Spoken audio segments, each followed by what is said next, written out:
This episode is brought to you by Spas and More. I just believe in the power of healing and restoration. And I know that if we can just come together and speak about the hard things, we can finally begin to heal. So, this is where we heal. Well, welcome to another episode of This Is Where We Heal. Today, I have a different kind of guest than the usual lineup. Today, we have Peter Mutabazi, and he is known as the foster dad of the country, I guess you could say. I don't even know how to describe it, but he is very well known. He and his family and the kids that he has taken in and fostered and adopted. And it is just such a beautiful story. And so I really wanted to highlight someone doing something really beautiful in the world with an incredible story of healing and overcoming and taking the things that have happened and doing something for good. And so, without further ado, Peter, welcome. And thank you so much for being here today. Well, thank you, Ashley. Thank you for having me here. And thank you for making sure that kids in foster care are seen, heard, and known. So we appreciate you. Yes, I love that. I've always had a heart for that as well. And I think that one day I'd like to do that myself. So I just love it. And I think it's so needed, so beautiful. And what I love especially about your story in particular is that you also came from a really challenging childhood. And so I'd love for you to just share your story with everyone who's listening. And then we can go into how you ended up being a foster dad. Well, absolutely. So I'm from Uganda. My dad is from Rwanda, and my mom is from Uganda. Born and raised in a small little village in Uganda where life was miserable, as in poverty. As a kid, I had to go fetch water from the age of 4, 3 miles away. Grew up in a home where I was lucky if I had 2 meals a day. We barely had one meal. Today would have beans, and next day would have potatoes. So didn't really have much to count on. And it wasn't just me, it was everyone in my village. So it wasn't like we were the ones suffering, but most kids like me, we never had a pair of shoes. Some of us didn't go to school because our parents could not afford $5. And that was life for me. Then at the age of 4, I began to realize that not only we're poor, but my dad was the most abusive human being you could imagine. So for Mm. me, poverty was waiting for me outside, but just under our roof, the abuse was just enormous, especially towards my mom. I think when you're the oldest and you love your mom, but you're too young to protect her, that was hard. Like you had to fight two battles: one, the abuse towards you, but also those towards someone you love, but yet you're too Mhm. small to protect. And that was my life. At the age of 10, I was like, look, my father is gonna take my life. Why give him the opportunity? So I never been 20 miles away from my village. I went to the bus station and asked the lady, hey, of all these buses, which one goes the farthest? And the lady said that one. And I went 500 kilometers away. And I had one option. That one option was to be a street kid. So from the age of 10 to almost 16, I was just a street kid who lived in the sewer. Why the sewer? Because it smelled so bad that no people could go to. But for us as street kids, it was a safe place for us to go. So for me, that was my life. But also, some people didn't give us food, so they would throw it away. So we had to run to where they threw the food away before the dogs can get there. So for me, I didn't really like dogs when I was younger because they were my competition. But also, that's how people saw us as less of a human being. I was treated like a stray animal, and I believed it because I looked like one, smelled like one, and that was my life until I met a stranger who changed my life. Oh my gosh. So, well, first of all, I'm so sorry that you went through that. And I can't even imagine being a young boy knowing that you don't have the power to stop someone from hurting someone you love so much. And I have to imagine that really affected you deeply. And um, obviously, just going out on your own, like having that risk of it's even if I don't figure this out, even if nothing good ever comes from leaving, at least I won't be there. Like that's just so it's heartbreaking, but also such a testament to the resilience that you ended up having. And so I want to know how like you went from this boy that's, literally eating the scraps of people's food and fighting off dogs to get to it to being who you are now. Right, absolutely. Yes, it's amazing how, the world can turn and give you hope that you never had. Like for me, I could not hope because hoping was lying to myself, you know? And that was me as a kid. I was like, I'm not gonna, think about like even when someone was kind to you, like, I don't want to think this kind of people because the next one was gonna abuse you. So you lived Oh. in this world of I want to believe it, but I can't believe it because it's a lie, and it was difficult as a kid, but somehow I was able to come through that. For me, Mhm. I was trying to steal from a stranger, because he gave me food. I didn't really think about it, but then he asked me my name. I was like, wait a minute, you want to know my name? Why? Mhm. Because for 5 years, no one human being had ever asked me what my name was. So for me, I thought one, he's gonna abuse me. Two, Mhm. it was like a flashback of your mom, hearing someone wanting to know your name. You're like, "My mom called me Peter." So you wanting to Mhm. know my name, it brought back those, flashbacks of my mom, and truly changed my life forever in a way that not only did he give me food for one time, but he gave me food for 1 year and a half, and one day he said, "Hey, Peter, if you had an opportunity to go to school, would you go to school?" I laughed at him. I was like, "Wait, I have never taken a shower. I am just abused every night, every day. Why would I would go to school?" I thought school was for those people who are hopeful, those people who want a future. For me, I literally thought like, I wish I didn't have to see tomorrow because the abuse today was worse. What was going to come tomorrow? So for me, tomorrow wasn't a place I wanted to dream to be. It wasn't a place I wanted to see. So for him to go to say, "Would you like to go to school?" It was like telling you, Ashley, "Hey, people, they're sending people to the moon. Would you like to go?" you know, yeah, like how many times do you go to bed saying, "I want to go to the moon"? Why? Because it's far-fetched. It's not something you desire to, you know. And for me as a street kid, that's how I felt saying, "Would you like to go to school?" I was like, "No." Oh my gosh. Wow. So he offered that.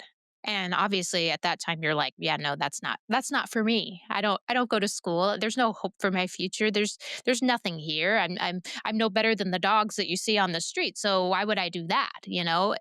What happened that flipped that in you? At what point did you go, "Oh, okay. Maybe I should do this and maybe this person will help me." Right. So a few months later, he comes back. He said, "Hey, by the way, if you go to school, there'll be lunch, dinner, and breakfast." I was like, "What time do we go?" Be- because he said the one thing I needed the most, food. And that's all that it took. Food? Are you sure I can have 3 meals a day? Because I never had 2 meals a day. But remember, because he'd fed me for 1 year and a half, he'd built trust in some Yeah. way. I feel Yeah. like, maybe I'll go check it out. That is the reason I went to school, not to be a teacher, not to be anything. Food. Are you sure? Wow. Yeah. So survival. Yeah, and food was there. So then once I got there, I waited for lunch. Lunch was there. I waited for dinner. Dinner was there. I waited for breakfast. I was like, wait a minute. If I can follow the rules, this food will keep coming. And that's really what changed my life. I went to class because I knew if I go to class, there'll be a meal. It was my Mhm. first pair of shoes to have. I didn't wear them because they were uncomfortable and confined. I was like, I'm going to wear these because if I wear the shoes, I will get the food. So for me, those are the few little steps that helped me do what I didn't like because I wanted to keep that flow of food coming. It's amazing the survival mode on what we're able to do just to survive. Yeah. To us in the United States, food is a basic need, it's a basic necessity that we get easily. But Mhm. for me, literally, I had to put my life online in order to get food. But that really does boil down to the true core of where healing begins is in consistency and safety. Mhm. And that's sometimes through people, sometimes it's through places, sometimes it's both. And that's where your healing really began because someone came into your life that offered some sort of consistency that you'd never experienced or known. And Right, then they became safe, right? right, right, And then the place that they sent you, same thing. You were consistently being fed, you were consistently somewhere that you were safe and able to then kind of shift out of that survival mode into, okay, now I can breathe, now I can see beyond just surviving and see what the potential is outside of that. right. And also, he changed my narrative. I thought my narrative was, "I'm useless. I'll never amount to anything," because those are the words I had from my father. "You never amount to anything. You're useless. I wish you were never born so I did not have to feed you." And I believe those. Oh. But he changed the narrative of what I thought of myself. I thought I had no potential. But him saying, "Would you like to go to school?" Think for me felt like, wait a minute. You mean I'm human? You mean I have potential? You mean I have the glimpse that I can go to school as well?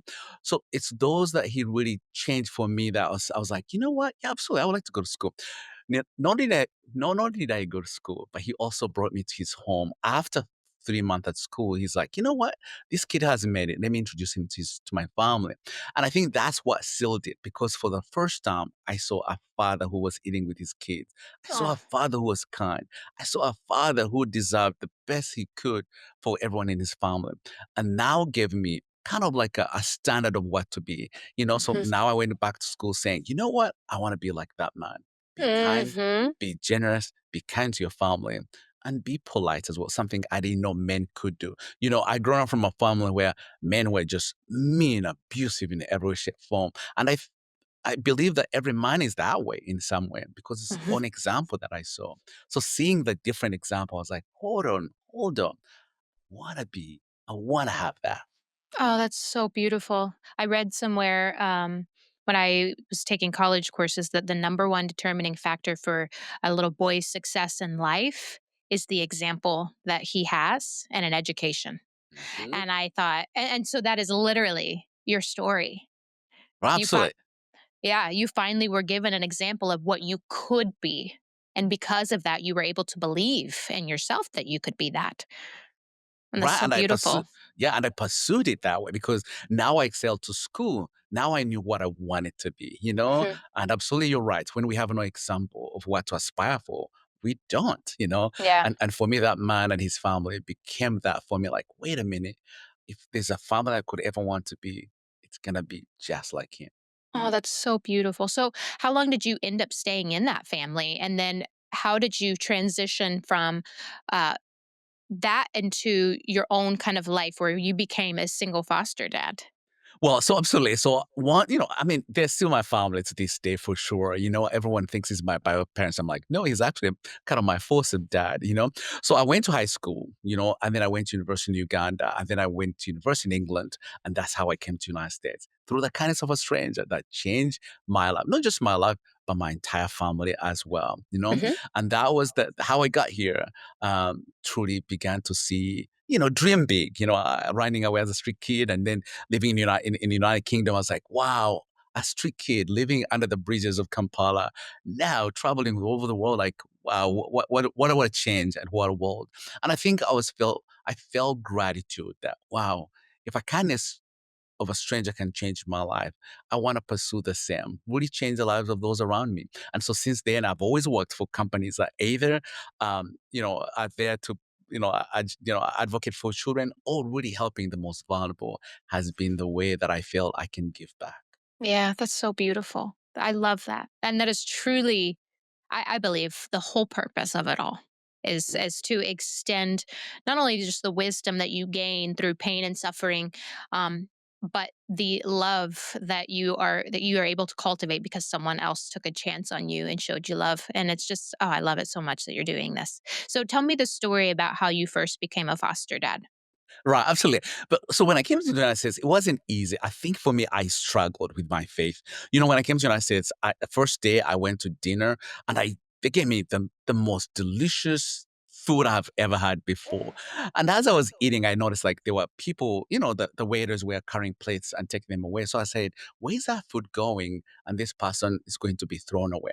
And in those moments, I think I was like, how can other people have so much to throw away and others die for lack of beans? So I think I was really struggling to see that I knew in those moments that in my village, there are kids who are going to lose their lives for lack of beans and potatoes. But in the same breath, I'm in a place where food is thrown away? And I Wow. think that really, I don't know, like my faith was just shaking, like, I don't know what I believe now? But in the same breath, I think I began to realize that, wait a minute, too much is given, much is required. That I knew I'd been given much, rather than see as a negative, rather than in some way battle with. the who have and those who don't have and those who are sleeping with no food. I was like, wait a minute, but what if? What if I can use what I've been given to do something for someone else, you know? And that's how I found out that there were kids in foster care in the same country I live in that I thought they throw food away. The kids go to bed hungry. And I was like, how is that possible? You know?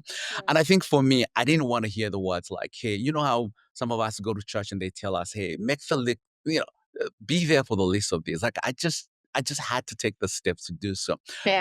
But I didn't know they could allow me because I thought to foster or adopt, you had to be white and married because Yeah. I had never seen anyone in my country or in Ethiopia who was adopting that looked like me. So I believed the lie that you have to be Caucasian and you have to be married. So Yeah. for me, I was like, look, I'm gonna go into foster care. At least they might allow me to mentor teenagers. So the social worker who received me said, hey, I know you want to mentor teenagers, but would you, oh, have you ever thought of being a foster? I was like, hmm, I think about that, but I'm not qualified. And she said, why? I said, I'm single. She's like, Peter, 30% of our moms are single. You can be a foster dad. Literally, I signed up that day. And the Oh reason my why I gosh. signed up was because I wanted my life to matter, Yeah. that I wanted to be there for the least of these in the United States, that I knew I can change a life just like someone changed me. And that was the start of being a foster dad. And I had one, and now I had 47 children. Uh-huh. What? In the last 8 years, I've had 47 children. I've adopted three, and I'm in the process of adopting the other two. Again, through the kindness of a stranger. But also too, really learning that kids here who need a dad, who need a mom, and who need a safe place to be. And I wanted to be that dad. Oh my gosh, that's so beautiful, and I love it so much. I have to imagine that there's a lot of joy and grief that comes with fostering, because you said you had 47 children. Obviously, you can't adopt 47 children, Correct, correct, right? correct. So I have to imagine that it's both a bittersweet thing because you know that even if the time that I'm in their life is temporary, I can still make an impact, right? I can still change their perception of love and what love should look like, even if I can't stay in their lives forever, right? Right, absolutely. And for me too, like I really advocate for their moms and their dads. I think it's easy for us on the other side to see these kids in foster care and say, look at their parents as villains. They are not Mhm. really villains. As I remember, as a street kid, I would hear people say, what a mother would let their kids be on the streets of Kampala. But I was in my head, I was like, but you have no idea what my mom had to endure. You have no idea the abuse he had to go through. And I think with that, it helped me to also be there for the biological parents of my foster children, to give them a glimpse of hope because I was given that, but also to have resource, the place to believe. Think about if no one has ever been there for you, how do you know how to be? If you grew up Mhm. in foster care and now you have a kids and they're in foster care, like who told you how to be a mom? Mhm. And I think for me, having grace and really being there for their bio parents means a lot to me. The greatest gift I could ever give to the kids I have is to go back to mom and dad. I love them so much, but also not to judge them, not to really be the villain, but truly see the best in them. Be the resource. Be the one that gets to encourage them. It's called it. Do not drink. Do not take in drugs. Show up for your child because I know what that means to be Oh, there for that's someone. beautiful. You're so right too, because it would be easy to look down on them as like, how could you get yourself into this position? How could you have let this happen to your children to where I having to take care of them right now? And I'm sure a lot of people probably do feel that way in some sense. Even when their intentions are pure to truly help another child, I'm sure that it's easy to play the role of, oh, holier than thou. But it's like every person has their own story and their Absolutely. own wounds and their own trauma, and we become what we learned. Absolutely, yes. And I think for moms, here's an example. You're a mom, you have four kids. You don't have a job, but you want to feed them and you want them to be well. And you're stressed about it. And some friend says, take this pill, it will help you sleep. Well, you take that pill, and then the next day you'll say, can I have another one so I can sleep? And then 6 months down the road, you can't function with that pill. Well, did you really intentionally go there that was the only solution? No, that sometimes we fail to be there for our moms. It's easy to judge, especially moms. You judge each other the worst sometimes, and they have no place to be.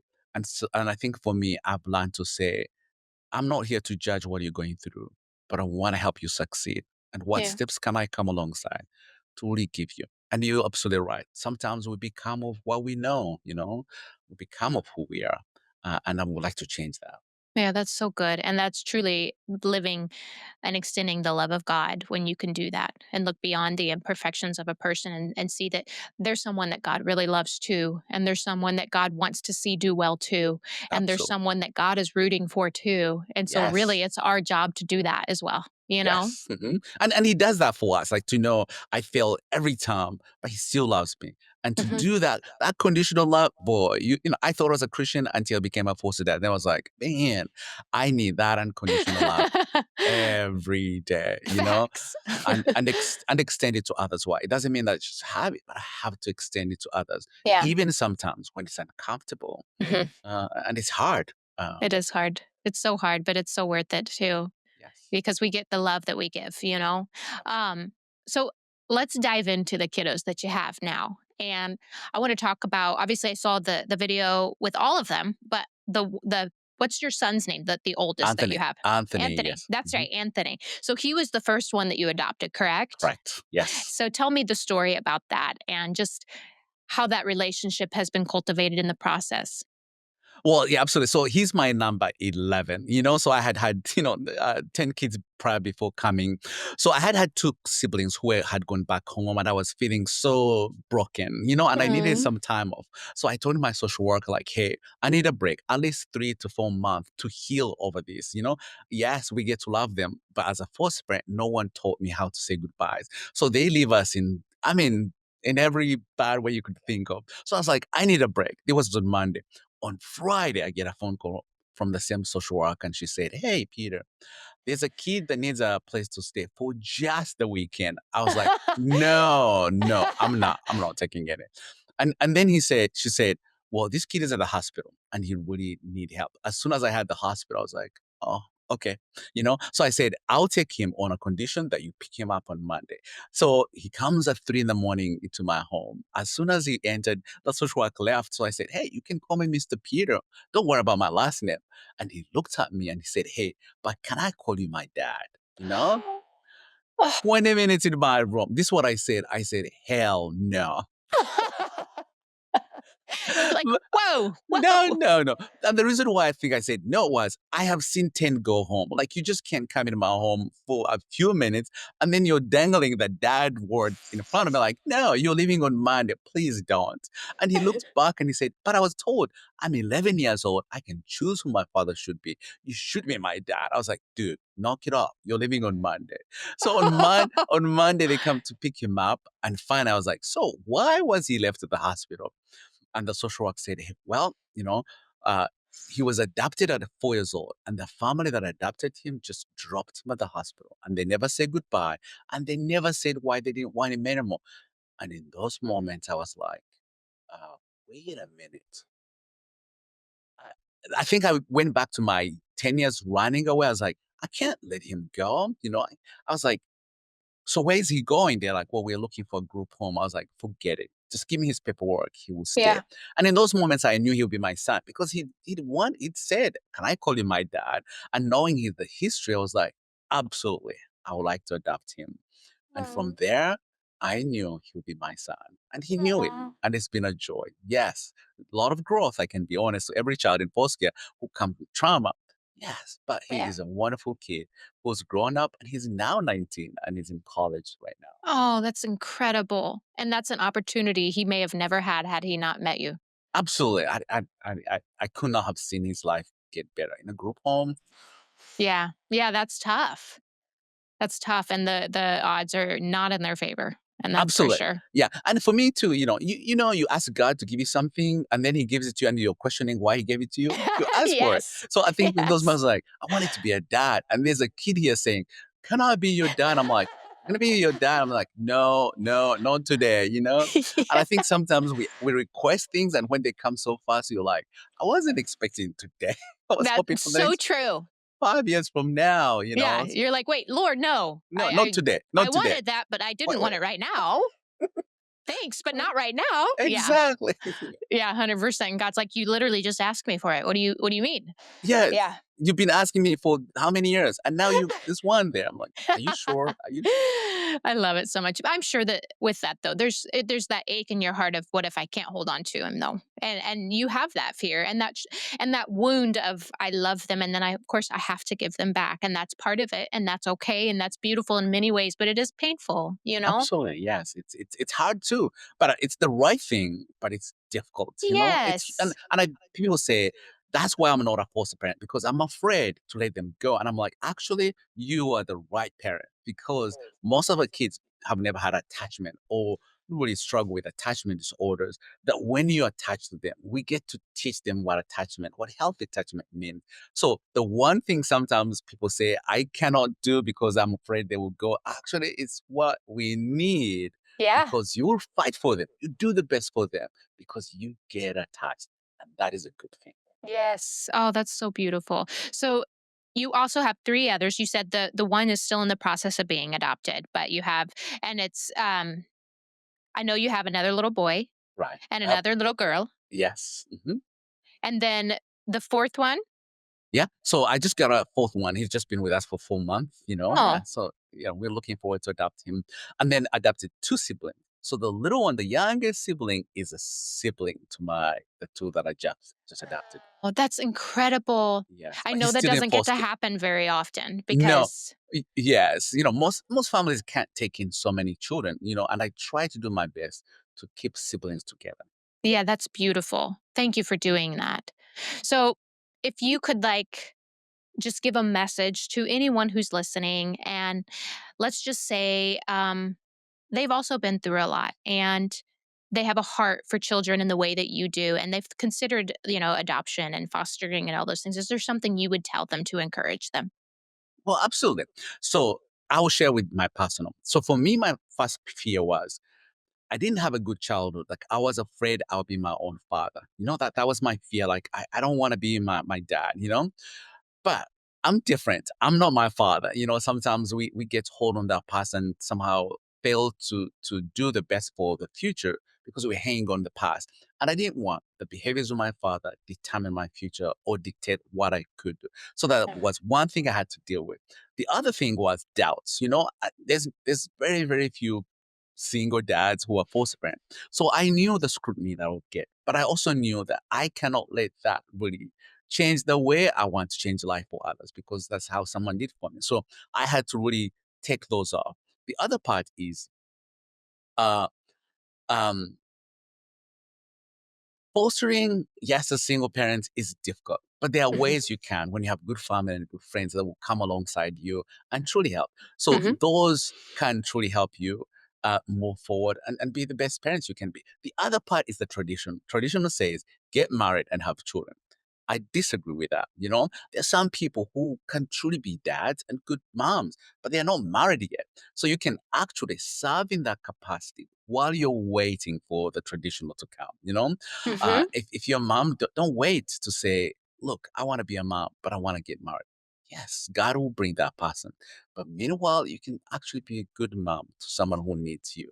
And that is my take that while we are waiting, I'm 50. I mean, if I could wait, that might never happen, but I could have missed out on the opportunity of being a dad because That's right. I knew I could do that.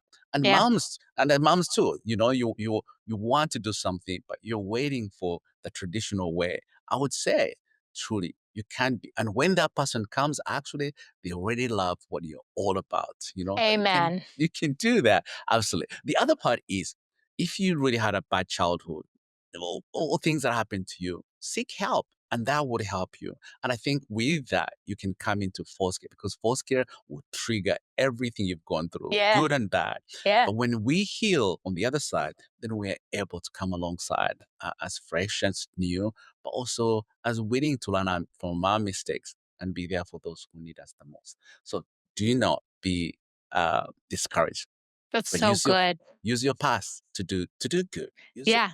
Yeah, that's so good. If you could go back to the little boy version of yourself when he was still lost and didn't have that love and didn't feel loved and didn't know where his path would go or if there was even any hope for his future, what would you say to him knowing what you know now? Oh boy, I don't know. It would be okay. it will be okay.